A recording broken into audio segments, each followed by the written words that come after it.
appreciate you sharing your experience and insight here. Would you make a video about what happens for men when they wake up out of this? What opens and what becomes possible?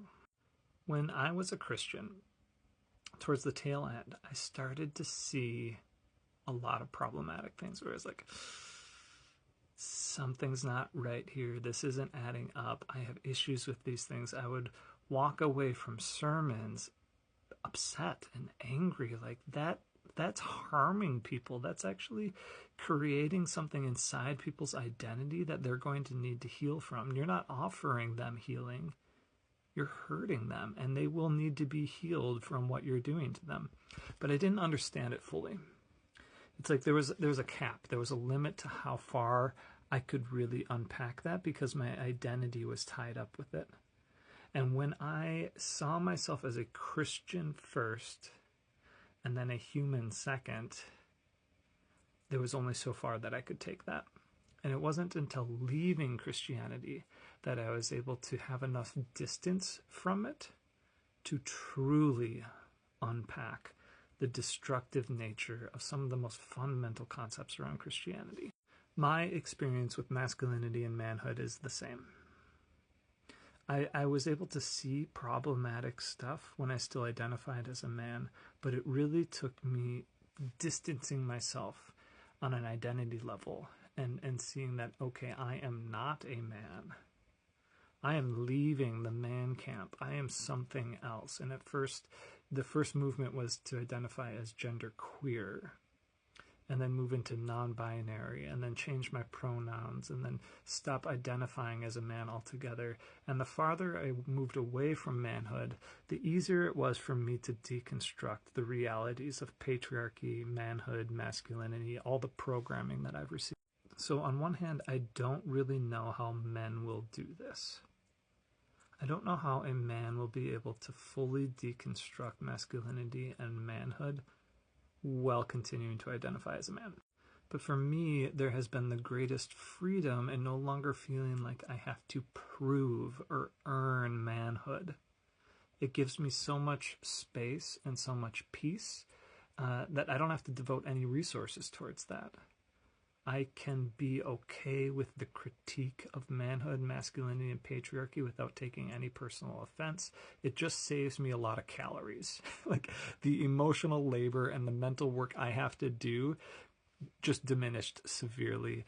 And I can just accept that the whole system is fucked up and harmful without taking on any personal offense, which allows me to understand it better, but also allows me to not be like burdened or beat down into the ground because of it. Because I'm like, okay, yeah, that is my programming. That's what I've received, but that's not me.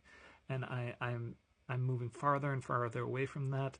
I still have work. I need to do a significant amount of work I need to do, but that is not me. And I think that's one of the really hard things where men are reacting to like people talking about the 4B movement, people talking, or people feeling disenfranchised by feminism, or even leftists, or anybody who's deconstructing these harmful structures.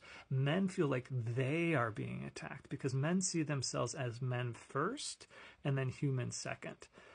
And I think it would be really, really beneficial if they saw themselves as humans first and men second, third, I don't know, somewhere down the line. Because being a man is just a social role.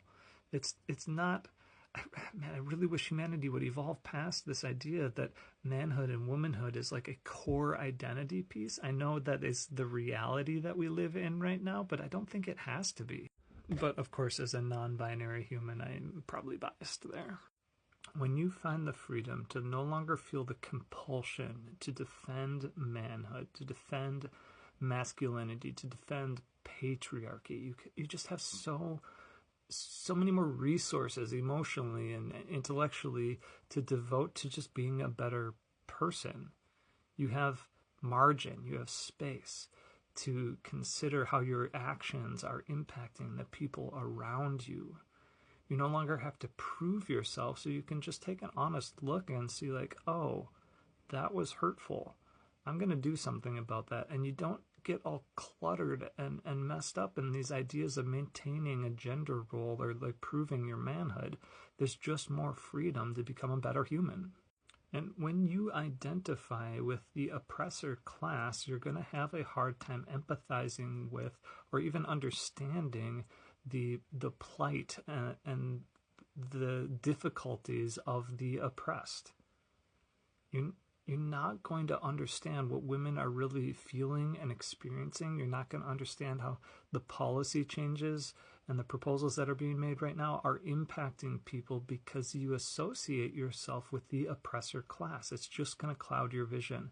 So if you want to be able to empathize and truly understand what women are going through, you have to distance yourself and like give up on the idea of defending manhood. You know, you'll no longer feel like you have to respond in the comment sections with some sort of not all men, not all men, not all men, some of us are the good ones. Like, stop centering yourself. You don't have to defend the good guys out there. They don't need defending, okay? And actually that brings up a really good point, because the farther you get away from our society's manhood, you no longer need to center yourself. You're able to center other people, because you're not as fragile anymore. You've kind of decided, I am who I am apart from these social structures and all these systems that require me to prove myself every fucking day. And now I don't need to play that game anymore, so I don't have to be the center of attention for myself or the world. I can let other people take up more space in the conversation. I can promote other people's voices. I can consider other people's perspectives. My ideas, my perspectives don't have to be front and center all the time. I don't know. There's probably a lot more, but let's start there.